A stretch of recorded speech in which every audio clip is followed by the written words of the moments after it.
In this video, I will talk a bit more about classes and objects. We will talk about copy constructors, the equals method to compare objects of the same class, as well as aggregation. What is a copy constructor? A copy constructor is a constructor that creates a copy of an existing object of the same class. Have a look at this piece of coding. We have two fields for the subject class, subject code and subject name. So every subject object will have a subject name and a subject code. Let's have a look at the first constructor. This is the normal constructor. So if we create a new object using this constructor, we set the subject code as TPG10, AB as passed into the constructor. We set the subject name as technical programming 1 to create this green subject object in memory. If we then use the copy constructor call to create a new object, we pass in the existing green subject object in order to make a copy of it as the new object. So how do we make a copy of an object? We need to copy all the fields of the object we want to copy to the fields of the new object that will be constructed. So now for our blue object, we set the subject code the same as the subject code of the green passed-in object, and we set the subject name of the blue object to the subject name of the green object. And now we made a copy of the green object. It is very important to realize that although these objects are now identical, they exist in memory at two different locations. The subject variable will hold the memory location of the green object, and the copy of subject variable will hold the memory location of the blue object. So if we have the following, we are testing to see if the memory locations of the objects are the same. In this example, they exist at two different memory locations, so this if statement will result in a false value, even though the two objects are exactly the same. So how can we then test if two objects of the same class are in fact identical? We need to write the equals method. Your equals method will need to return a Boolean value as we are testing to see if two objects are equal or not. You will also need to pass in a subject object that's an object of the same class to compare this to.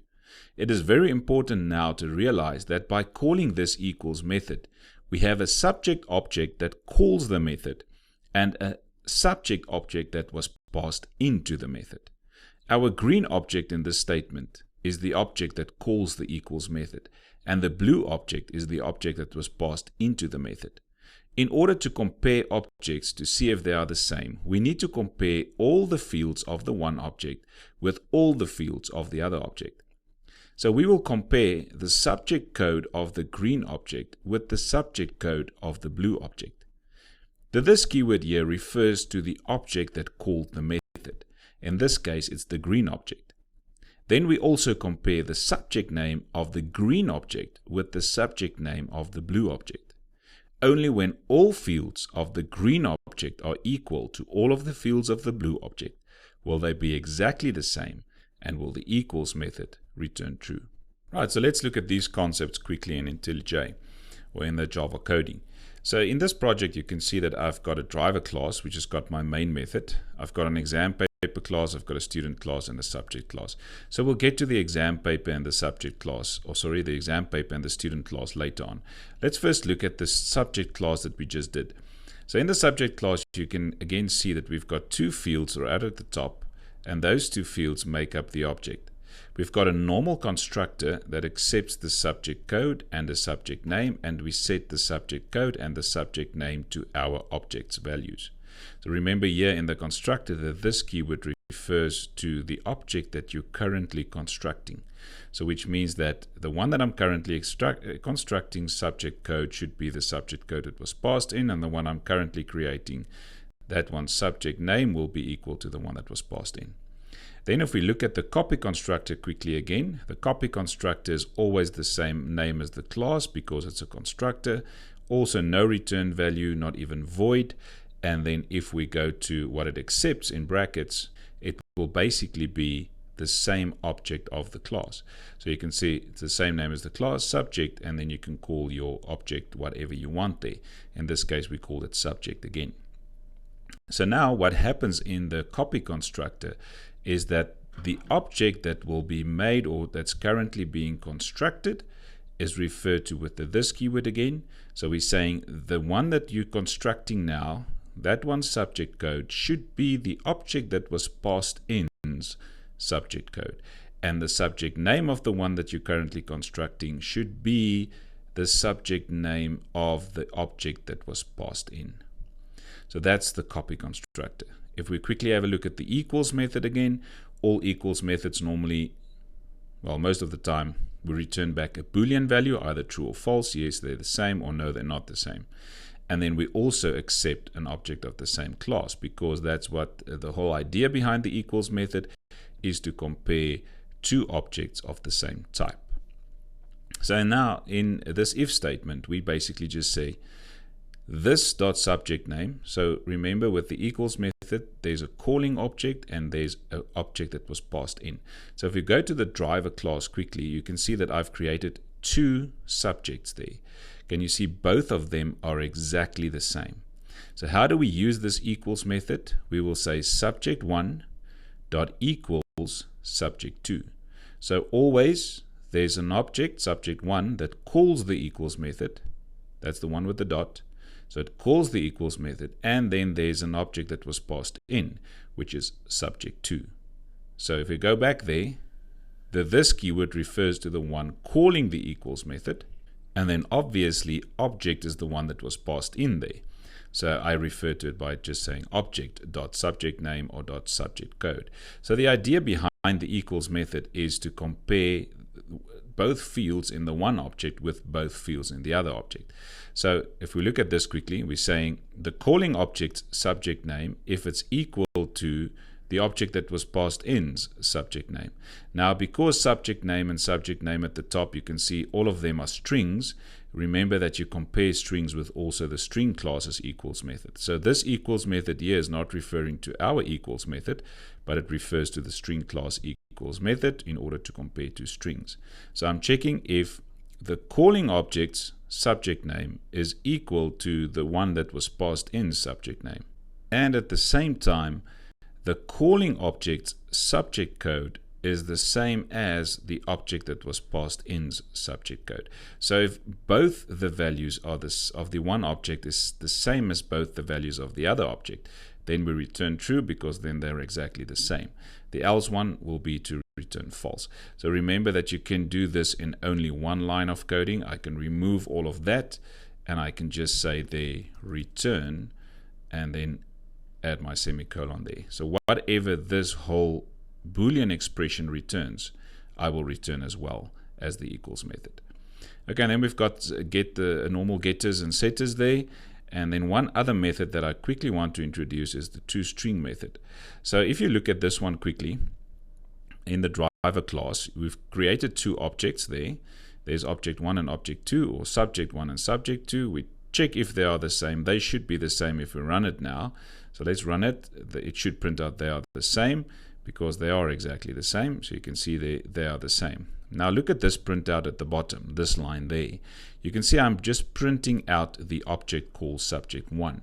And you can see the way it prints out. It gives me basically my package name there, and then my class name inside of the package, and then it's a hash code of the memory location of this object.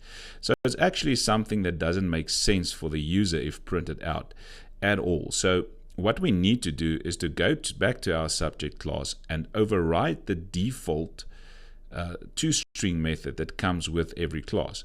So I'm going to go down to the subject class, and at the bottom I'm going to add a method called public string toString. Now the toString method is used to basically explain what is happening in your specific object. So because we're going to look at in the few next videos that's coming, we're going to look at inheritance, and we'll talk a bit more about the add override tag there. But basically what happens here is that we are overriding a toString method of the class that inherits, or the main class of all classes has got a toString method. But that main class of all classes is basically printing out this, and that's not what we want. So we're going to create our own toString method. So it must be exactly like this. It must be public string toString, exactly like that. Then we're overriding it, and then we're going to return a string value now. So instead of printing out the object and it looks like this, whatever you return now is what it will print out there. So I'm going to say return. In my subject, I've got a subject code and a subject name. So let's say subject information. We'll say subject information, and then let's add a new line character there so that we go to a new line. And then on the new line, I'm going to say subject code and display the subject code. Then I'm going to go to a new line again, and then we'll have then it's a subject name, so we're going to call it subject name and display subject name. And then maybe I think after that one we can leave it open. Okay, so this is now the toString method. So if we run this again, it's exactly the same coding in the driver class, but we changed some coding in the subject class. So if you run it now, you can see it prints out whatever you type there as the return statement in your toString method. So the toString method is basically a method that describes your object. So normally in the toString method, we will print out all the fields that we have at the top to explain our object. Right, so let's go to the student class. The student class is a class that I've created now, which you can also go and create by just right-clicking on the package and say new Java class. And you create that class called student, and then you can add these two fields. So we've got two fields, a student name and then a student number. So let's first create the constructor. So there's an easier way in IntelliJ to actually generate your constructors. So I'm going to say generate, right click there, then you go down to generate and you say constructor there, and choose the two fields that you want your constructor to actually accept as parameters there. So you can see that we're basically setting those fields again like that we did in the subject class. We're saying student name was passed in, so we change our student name to the student name that was passed in, and our student number to the student number that was passed in. So let's see if we can create a copy constructor quickly. So a copy constructor will be the exact same name as your class. So again, it will be student, but instead of accepting both these values again, we will accept a whole student object. And remember that student object also has got those two values. So it's just another way of passing in values to a constructor. So let's call this one student as well. So how does the copy constructor work again? The object that you will be creating now is referred to as this keyword, or the this keyword is referring to it.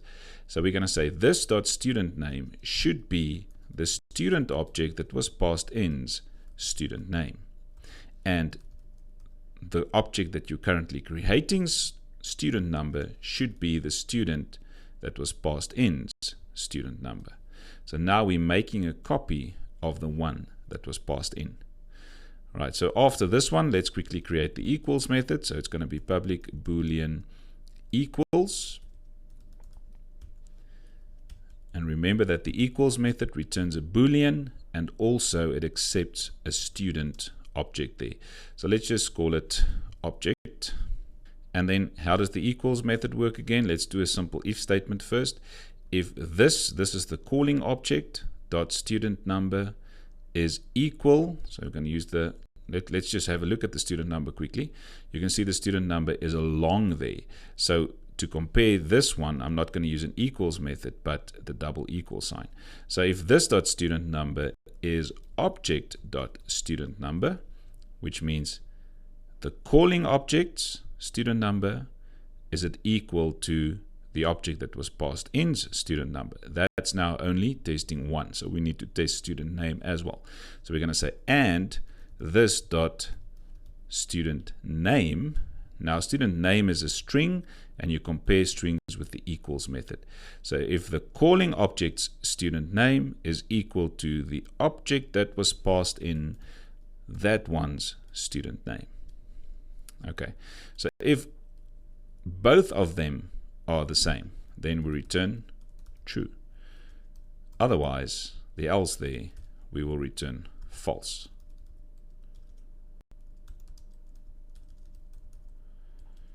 Right, So remember also, this is the long way of doing it. Actually, we should not do it this way.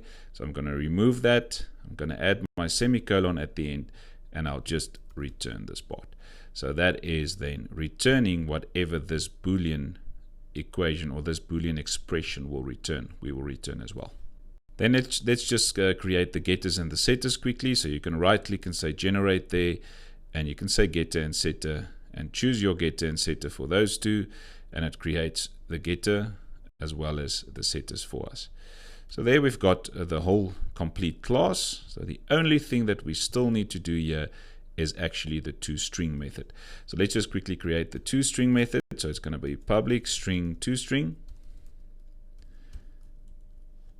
And because we're overriding this, we add the @override tag there, and then we return basically information about this object, which is the student name and the student number. So we can say return student information, and then going to a new line, and let's add then the student name and a new line character so that we have the information on a new line, and then we're going to say student number and show the student number.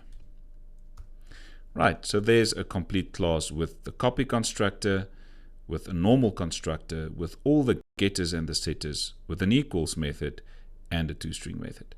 Okay, so the subject class and the student class are now done.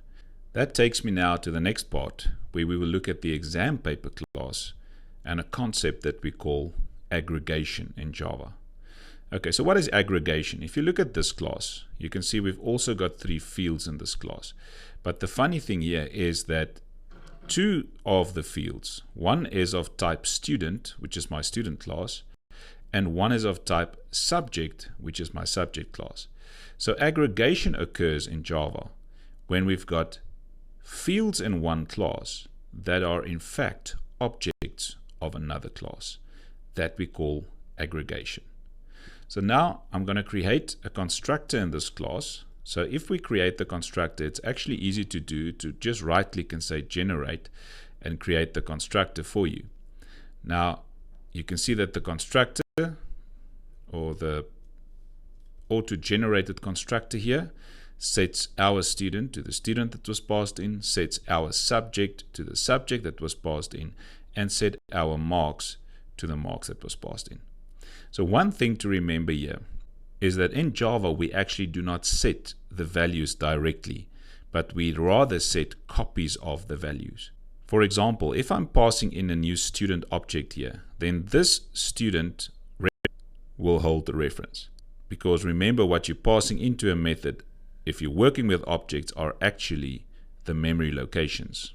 So now what happens here is that the variable that was passed in will hold the memory location. This student variable will hold a memory location, as well as this student will also hold the exact same memory location. So you've got 3 reference variables now referencing the exact same object. So this is where they say we should have some security, and instead of just accepting this student object as it is, let's make a copy of it first. So we make a copy of it by using the student class's copy constructor.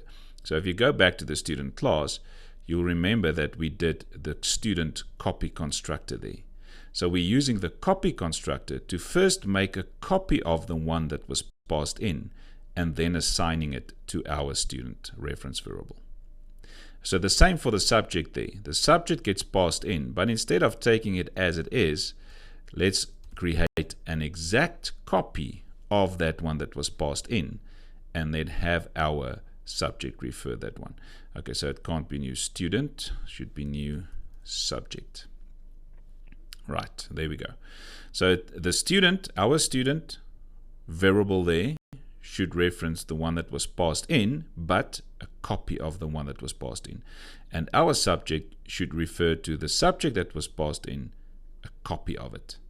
Now, because marks are not, well, it's not a string or an int, or it's not an object type, which means I can directly assign it.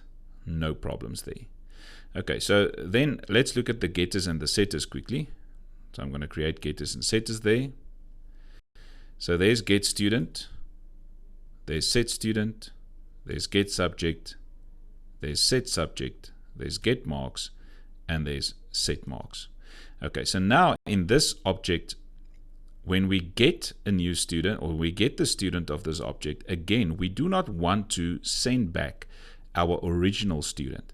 So when we send back an object, if I'm talking about marks there at the bottom, I can just send through the marks. Get the marks, send it through, set the marks, set the marks. But if we're looking at an object that we're passing back, it is best to pass a copy of that specific object again. So you can see again I'm using the copy constructor. So instead of sending my own student object, I'm sending a copy of the student object. Will it still be the exact same data?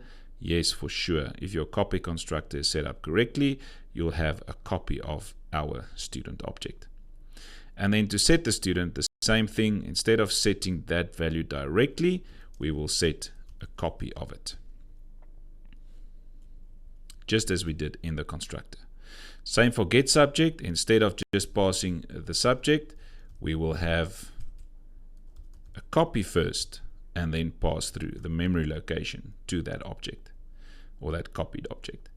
Now if we say set subject, the same thing again. We will have new subject there to send back, or in this case, to set a copy of the one that was passed in. Get marks is a normal primitive data type. You can take strings also as normal primitive. You don't need to make copies of strings as well. But for any other object type that you've got in your class using as an aggregation type of object, then you must remember to return copies and set copies. Now let's quickly look at the toString method. How will this one work now? So I'm going to say public string toString. And let's just add the @override notation there. And now what we will return is again information about the three values that we've got here. So now we can start off with saying exam paper information. And then just go to a new line. Now the next part, you'll see that we've got a student object and a subject object. But our student class has got its own toString method, and our subject class has got its own toString method. So the nice thing here now, because we already created those, I can actually just call student and then go to the next one, which will be subject.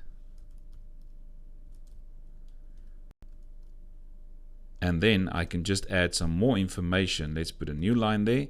Some more information for my marks. So I'm going to say marks and then show marks. So let me just show you how this works now. Basically, it's going to print out exam paper information, go to a new line, then we print out student. So when we print out an object, it will automatically call the toString method, which means it's going to say exam paper information, go to a new line. Then when it prints out student, it goes to the student class and print out student information, student name, student number. Then it goes back. It says, okay, the next thing we need to do is to print out the subject object. It goes to the subject class, prints out subject information, subject code, subject name, go back to exam paper, print out marks, and then print out the marks variable. I'm not sure if this is going to work now. Let me just add a new line. Maybe it's not necessary for that new line character. I can't remember. But we'll check it if it prints out now. Okay, so that is the toString method then of the exam paper class. So let's go back to the driver class quickly and add some other values here. So I'm going to remove this now.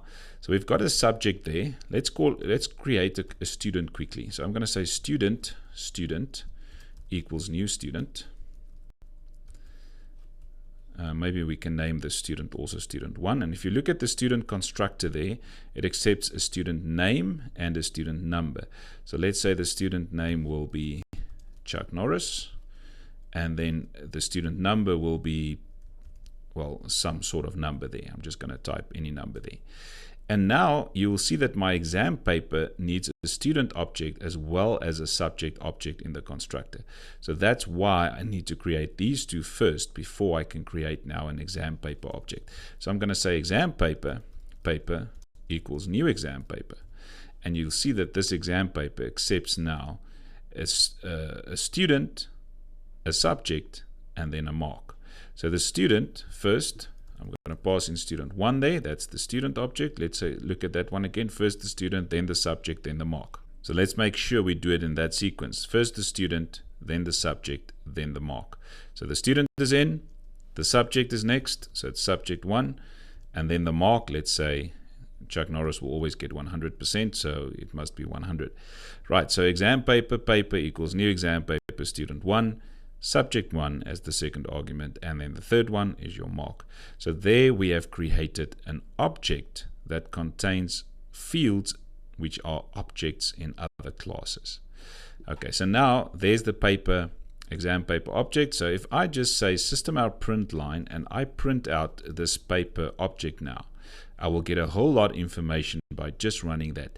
So if I print out paper there now, it's going to run the toString method automatically of the exam paper class. So it will run this toString method, which will give us, hopefully, all the information. Let's look at how the information was printed there. You can see there, nicely printed out. It's got the exam paper information, student information. Chuck Norris, there's the student number. Then we've got subject information, there's the subject code, there's the subject name, and then lastly, we have the marks of 100. Okay, so that's how the toString methods can really help us to print out information about a specific object. Okay, so now for the next part, let's see how we can use this paper object now in order to get some other information. So let's say I want to get the subject code, only the subject code, and basically not running the whole toString method, but just getting the subject code out of this object. So remember, this object is made up of 3 parts. It's the student object, there's a subject object, and there's marks. So marks is easy to get. But if I want to get, let's say in this case, the subject code, how will I do that? By just using or referring to the paper object there.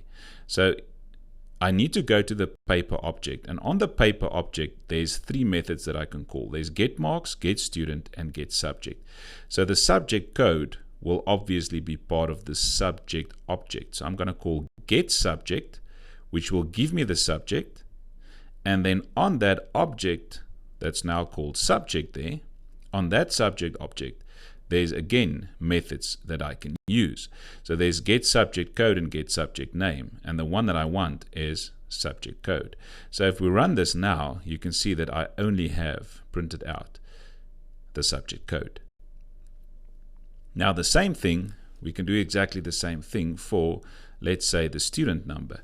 If I want the student number, how will I get it? By just using the paper object there. So again, the student number is part of the student object or the student class. So I'm going to say get student in this case, and then on the get student, on the student object, I'm going to call, in this case, the student number. So I'm going to call get student number. So you can see that paper is the exam paper object. But if I call paper.getSubject, then that whole part there will be the subject object. And on the subject object, I can call its getters or setters. Whereas in this case, paper is referring to the exam paper object. Paper.getStudent refers to the student object. And then I can call getStudentNumber. Right, so this is a simple example on how you can use aggregation also in classes.